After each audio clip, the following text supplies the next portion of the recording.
It's my pleasure now to introduce our final speaker of the panel, Terry Dance-Bennink. Terry Dance is Vice President of VotePRBC, which is the official proponent group for BC's referendum on voting reform. Terry is also a member of the United Church's Pro-Rep Advocacy Group and former chair of Fair Vote Canada's BC chapter.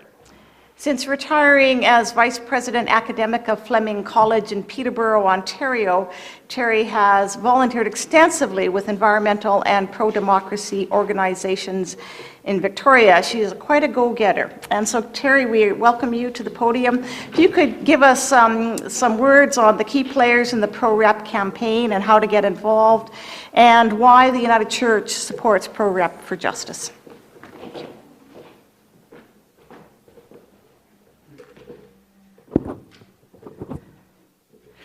I want to start on a personal note. I think some of you who know me would describe me as someone who has a lot of energy and enthusiasm, and in fact, my nickname is Terry the Terrier. And I know that Andrew can testify to that, right? I've been known to nip at him, and the NDP too. But recently, my friends have asked me why I'm so keen on pro-rep. I mean, isn't that for nerds? For policy wonks, for men? I mean, it's boring. And I must confess that I was a bit intimidated a few years ago when I first met Wendy Bergerud, who was the leader of Fair Vote Canada's Victoria chapter. She was a Citizens Assembly veteran, and she was a statistician.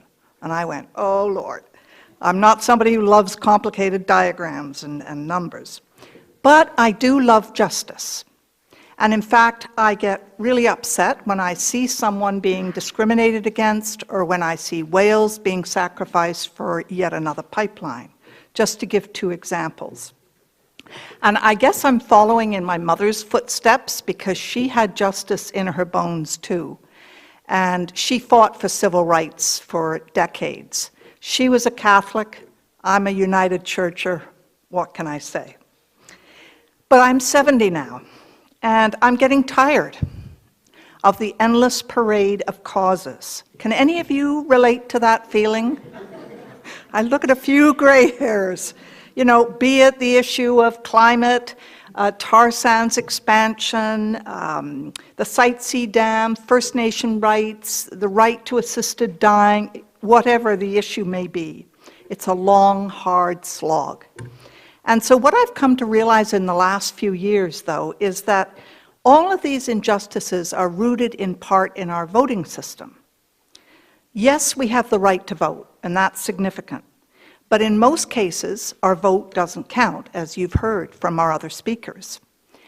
And when I visit the legislature, I mean, I've been there many a time, and I am horrified by what goes on there. You know, the thumping on the, you know, and the yelling and the slurs. Kids are there from high school, and I'm thinking, this is disgusting. There has to be a better way of ensuring that parties can work together, make the compromises necessary for the common good.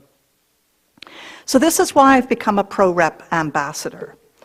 And as a member of the United Church, I'm particularly thrilled that in June, the BC conference of our church held their annual conference with 400 delegates who almost unanimously endorsed pro-rep as a justice issue. And these delegates came from all over BC. They came from northern BC, the interior, the island, Vancouver. So that says something when the No campaign says, oh, rural BC doesn't like pro-rep. Not true. And I was part of the United Church Pro-Rep Advocacy Group that drew up that resolution. And since then, I've been preaching the good news at Victoria churches and also on Shaw TV, courtesy of Rick Habgood, Voting for Change. And some of you, though, may, and I've been asked this, you know, what's a church doing talking about politics like this and electoral reform? I mean, don't you stay away from sex and politics? Well, no, we don't. Not this church, anyway. Because we see it as an issue of justice, of civil rights. It's not enough to have the right to vote on paper.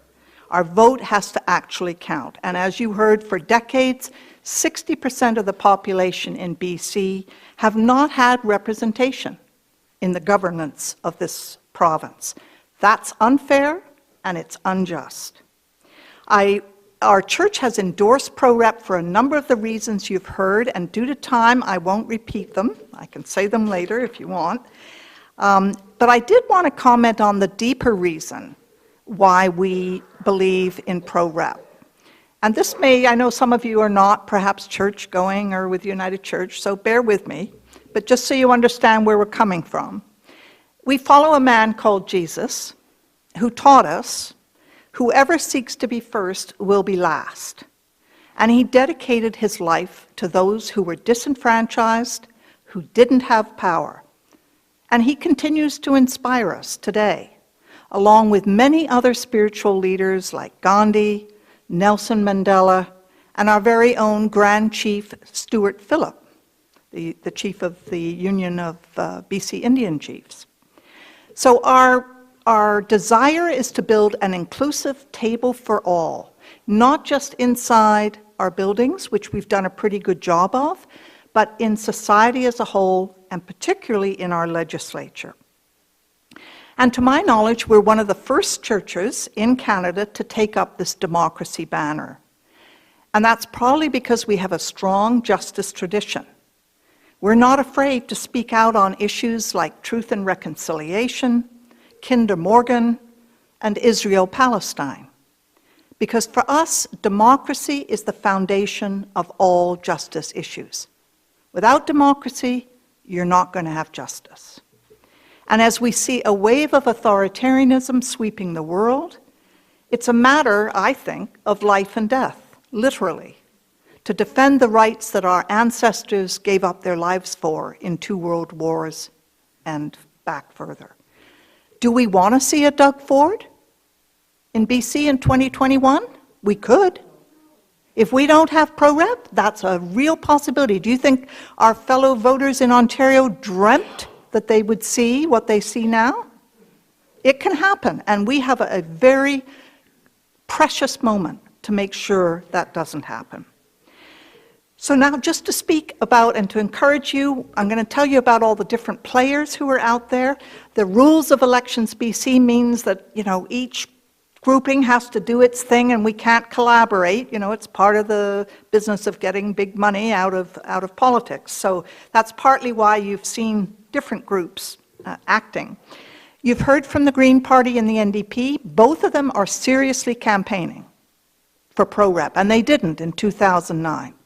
And that's a big difference, and that's something that we've been pushing hard on them, and they're doing it, and I'm really proud of both parties. And the Conservative Party has actually come out and criticized the BC Liberals for some of their fear-mongering. So that's also encouraging. They too deserve more representation than they currently have.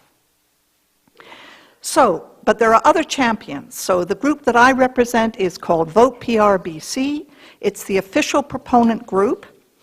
And we have United Labour, civic groups, environmental groups, faith-based groups, and democracy organizations under the banner. And we collectively now represent 750,000 British Columbians. And more than 1 million people now have checked out our website. So that's encouraging. But we're particularly keen to get out the student vote. And so we've hired a student leader on every campus for the next couple of months to make sure that students get registered to vote and that they actually do vote. And in addition, all of our member organizations have been busy now for a long time, phoning, emailing, texting, using social media, and canvassing their members. Our communications team has written numerous blogs, op-eds, letters to the editor, and has spoken at many debates. We've got endorsers. You may have seen, if you're on our Facebook page, we have every day a new significant person, and maybe others who are not so significant but really speak for their community, coming out and endorsing pro-rep and stating why. And we're behind some of the cheeky social media ads that you may have seen. And we're quite surprised and kind of delighted that even mainstream papers like the Globe and Mail are starting to see the need for electoral reform. That's something. I think on the basis of what's happened in, down east and in Quebec and in Ontario. Andrew Coyne, I think some of you probably know him, of CBC and National Post fame, is coming to speak on our behalf in Vancouver next Thursday, October 25th, and that will be live streamed. We'll let you know. And we're not alone. The proponent group is not alone. We have allies like Dogwood, Fair Vote Canada, and Lead Now. And they have chosen to register as third-party advertisers. They're reaching out to several 100,000 supporters using the same means. Just one little example, how many of you have seen one of those banner waves? Aha, hands up. On Labor Day weekend, I was part of one where we were standing on the overpass on the Pat Bay Highway. We clocked 819 honks and waves in favor of pro-rep, with only 35 thumbs down. We were counting, I had a clicker, and we did all that in 90 minutes. That's a rough poll, but it's still, now mind you, there were lots of cars that didn't honk or do anything, but still, that was encouraging. So our reach is greater than it was in 2009, which is why I'm optimistic. It's going to be very close, but we can win this. We're all singing the same basic tune. We're not fighting over which pro-rep system is best, because they're all better than what we've got now. And I want to underline that. I haven't even made up my mind yet. They're all good. So I'm waiting for my information package from Elections BC, and I'll take my time and study it, but I feel no pressure whatsoever, because any one of them I could live with, and that's how we all feel. And that's a big shift from 2009. But our victory is not assured. We are up against big money in the No campaign. They have wealthy people who are cutting. The limit is $1,200 donation. They've got lots of people just cutting checks right and left. That's not our base, or not mainly our base. And so, they are really using those funds to sponsor big ads in the mainstream media, etc. So I'm going to ask three things of you tonight. One, that you agree to speak to 10 people, your family member, your work colleague, a friend, and commit to identify 10 people, write their names down on a list, talk to them about pro-rep, and then follow up with them to make sure they actually vote when they get their package. If all of you did that, we have well over 120 people here, that's significant. And I'm going around asking every group that I speak to do that.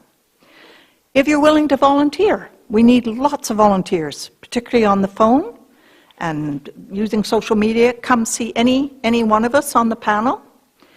And last but not least, donate. We need money, folks. You have a card in your material there from VotePRBC.ca. Go online, donate. Be as generous as you can. The ballots come out on Monday, and we are down to the wire. Now is the time to stand up for democracy before we lose it. Thank you.